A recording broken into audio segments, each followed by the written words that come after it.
Assalamualaikum warahmatullahi wabarakatuh. Halo teman-teman, salam Pancasila. Perkenalkan, nama saya Iva Musdalifa beserta teman saya Anissa Safitri, MK Filsafat Pancasila, dosen pengampu Bu Ariyanti Dwi Untari.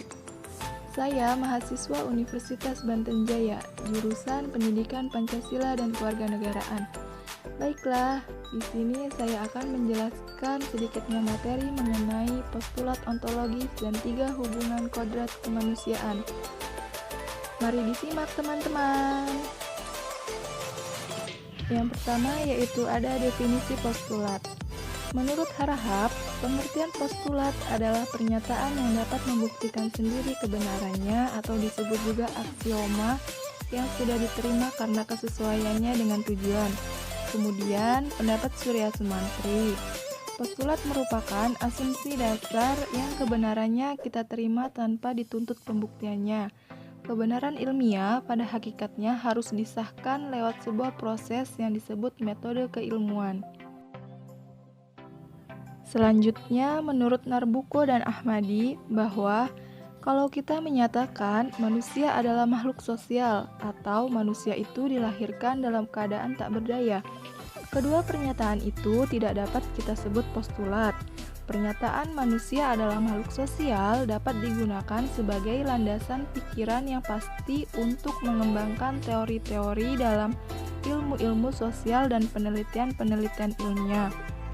Jadi, postulat itu menganggap bahwa gejala-gejala alam mempunyai kecenderungan untuk mempertahankan sifat-sifat hakikat dalam keadaan dan waktu tertentu. Baik gejala-gejala alam maupun sosial memiliki sifat tidak mutlak, artinya dapat berubah-ubah. Selanjutnya yaitu ada definisi ontologi.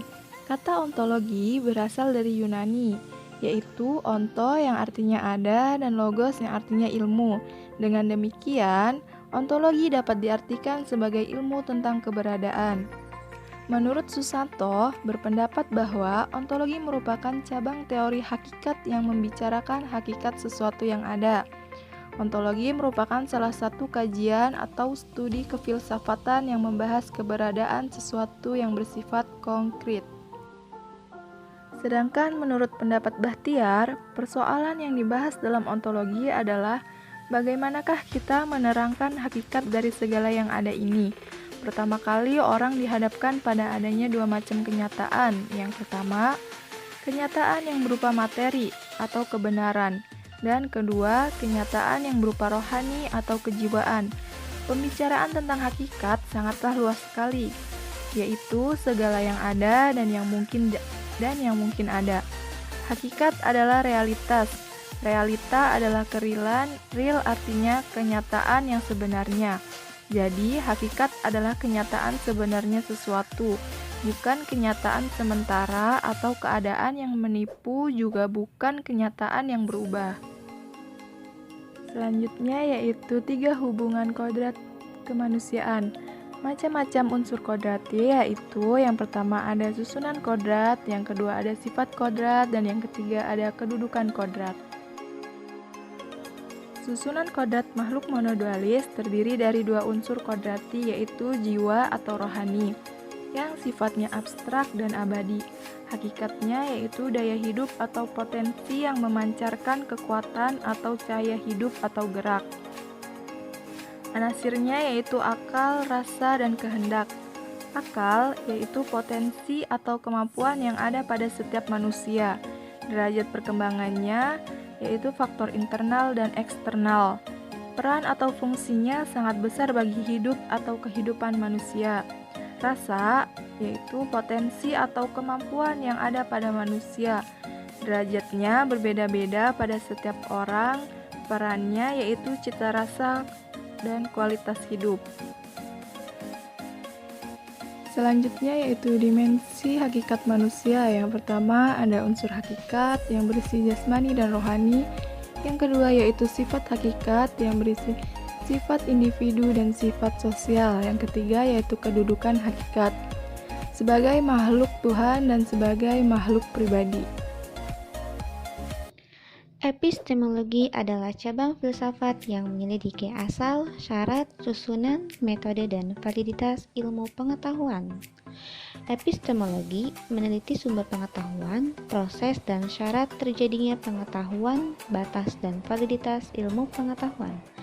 Epistemologi adalah ilmu tentang ilmu atau teori terjadinya ilmu atau chain of science.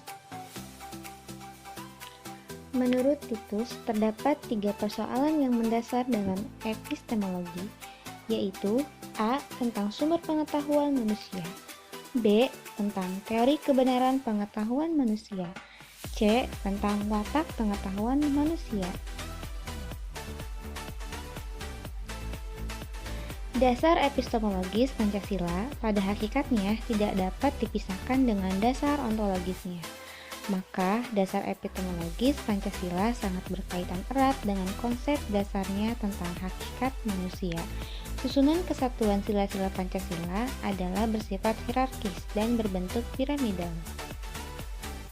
Sebagai suatu paham epistemologi, maka Pancasila mendasarkan pada pandangannya bahwa ilmu pengetahuan pada hakikatnya tidak bebas nilai karena harus diletakkan pada kerangka moralitas kodrat manusia serta moralitas religius dalam upaya untuk mendapatkan suatu tingkatan pengetahuan yang mutlak dalam hidup manusia.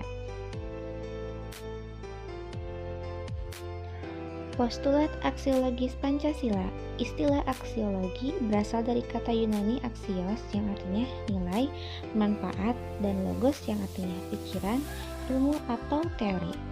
Aksiologi adalah teori nilai, yaitu sesuatu yang diinginkan, disukai, atau yang baik. Bidang yang diselidiki adalah hakikat nilai, kriteria nilai, dan kedudukan metafisika suatu nilai. Nilai adalah suatu kemampuan yang dipercayai yang ada pada suatu benda untuk memuaskan manusia. Nilai itu suatu sifat atau kualitas yang melekat pada suatu objek. Max Scheler mengemukakan bahwa nilai ada tingkatannya dan dapat dikelompokkan menjadi 4 tingkatan, yaitu A. Nilai-nilai kenikmatan, B. Nilai-nilai kehidupan, C. Nilai-nilai kejiwaan, dan D. Nilai-nilai kerohanian. Sedangkan menurut Walter G. Evert, menggolongkan nilai-nilai manusia ke dalam 8 kelompok. A. Nilai-nilai ekonomis, B. Nilai-nilai kejasmanian, C. Nilai-nilai hiburan, D. Nilai-nilai sosial, E. Nilai-nilai watak, F. Nilai-nilai estetis, G. Nilai-nilai intelektual, dan H. Nilai-nilai keagamaan. Baiklah teman-teman, mungkin itu saja pemaparan video dari kelompok kami, kurang lebihnya mohon maaf. Jangan lupa like, komen, dan subscribe. Wassalamualaikum warahmatullahi wabarakatuh.